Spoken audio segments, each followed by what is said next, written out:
Hi, I'm Kate Harrison. I enjoy many outdoor activities, and I love to travel. I was eager to take this trip to James Bay.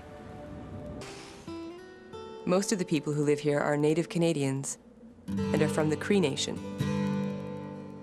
My plan was to spend some time in town meeting people and learning a bit about the local Cree culture. I attended a Cree outdoor educational program. The students were being taught by an old Cree trapper, George Jolly.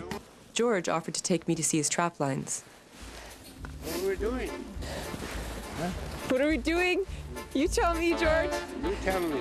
The first trap he showed me was for martens. What are we doing? Checking a trap. Martens are trapped for their valuable soft fur. Oh. Wow. George, like many Cree in James Bay, makes his livelihood by hunting and trapping.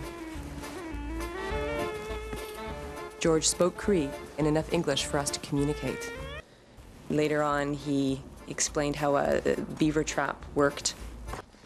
He didn't have numbers he could rhyme off of the number of animals he'd killed or even the area of his trap line, how large it was, but he just had this years of knowledge. And I felt really honored for him to have explained and to have shared all of that knowledge with me.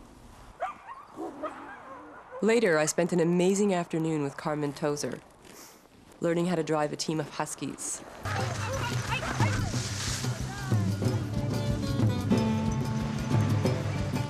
The part I enjoyed the most, besides the eager huskies, was the feeling of exhilaration when I was alone, flying down the snowy river, yelling, "Hike, hike!"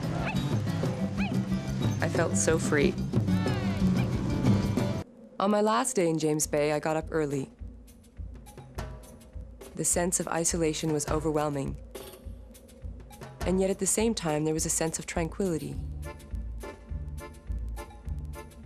I like the mixture of feelings that travel brings out. It keeps me on my toes. I put on my snowshoes and took a walk out to the river. The air was crisp. The only sound was that of the snow crunching underfoot. This trip taught me a little bit about the way of life up in the north and how solitary it is,